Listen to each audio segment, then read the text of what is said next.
जी हाँ, इंदौर ग्रामीण वृत्त के अंतर्गत जो हमारा देपालपुर संभाग है, वहाँ पे जमगोदा गांव के अंदर एक श्रीमती जानकी बाई है लेडीज़। इसके ऊपर करीब 42,000 रुपये का भुगतान हो गया था बिल बकाया का।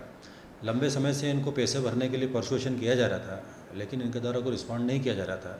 ऐसी अवस्था में जो हमारे को DRA एक्शन के अंतर्गत जो तहसीलदार के पावर हैं, उसके अंतर्गत RRC प्राप्त की गई और RRC प्राप्त करने के बाद में उनकी जो संपत्तियों को तपासा गया तो संपत्ति के अंदर उनके पास में एक 2 व्हीलर जो थी वो मिली हमें। उस 2 व्हीलर का हमने वैल्यूएशन कराया जो 15,000 रुपये के आसपास आया था।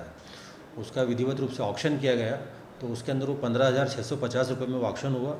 और वो जो ऑक्शन हुआ है वो राशि हमारे उस बिजली बिल पेटे हमने जमा कर ली है कि तो जिस व्यक्ति ने सफलतापूर्वक जो बोली लगाई थी उन्हें वो वाहन सुपुर्द कर दिया गया है। ऐसे आगे भी कार्रवाई लगातार चलती रहेगी। आज ही देपालपुर के अंदर 2 बड़े बकायादार जो थे उनके कोऑपरेटिव बैंक के खाते सीज़ किए गए हैं, जिनमें करीब करीब 50,000 रुपये बकाया थे, वो भुगतान नहीं कर रहे थे।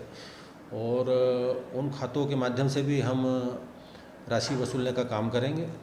ये तो देपालपुर संभाग की बात हुई है। इसके अलावा इंदौर संभाग के अंतर्गत एक सैटेलाइट वैली करके एक बड़ी कॉलोनी है जिसमें करीब 60 लाख रुपये बकाया है।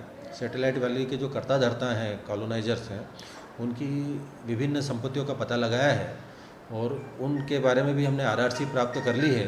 और उस RRC के ऊपर हमारे जो तहसीलदार हैं उनकी संपत्तियों को नीलाम करके वो राशि वसूल करेंगे। इसी प्रकार से महू संभाग के अंदर जो है एक महूगांव वितरण केंद्र के अंदर एक मिस्टर पंचोली करके हैं जिन्होंने शालीमार टाउनशिप करके कॉलोनी डेवलप करी थी और एक कॉलोनी डेवलपमेंट के लिए एक उन्होंने अस्थायी कनेक्शन लिया था। उस पर भी 25 लाख रुपये बकाया उन्होंने छोड़ के फरार हो गए हैं, गायब हो गए हैं।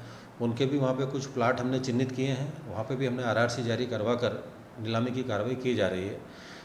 राजस्व शासन का है, इसके लिए हम कोई कसर नहीं छोड़ेंगे। वो लगातार ये कार्रवाई जारी चलती रहेगी। सर, इस तरह की कार्रवाई ये प्रदेश में पहली बार देखने को मिली, इससे क्या मैसेज जाएगा? और जी हाँ, देखिए ये तहसीलदार के अधिकार तो करीब करीब पिछले 22-23 साल से प्रदत्त किए गए हैं। और ज़्यादातर होता यह है कि जब आप RRC के बाद में कुर्की नीलामी का नोटिस देते हैं तो व्यक्ति कहीं से अपनी पैसों की व्यवस्था करके पैसा जमा कर देता है, नीलामी तक की अवस्था आ नहीं पाती है। लेकिन इस पर्टिकुलर केस के अंदर नीलामी हुई है और सक्सेसफुल नीलामी हुई है और ये निश्चित रूप से पहला केस है और ऐसे आगे भी निरंतर हमारे जारी रहेंगे।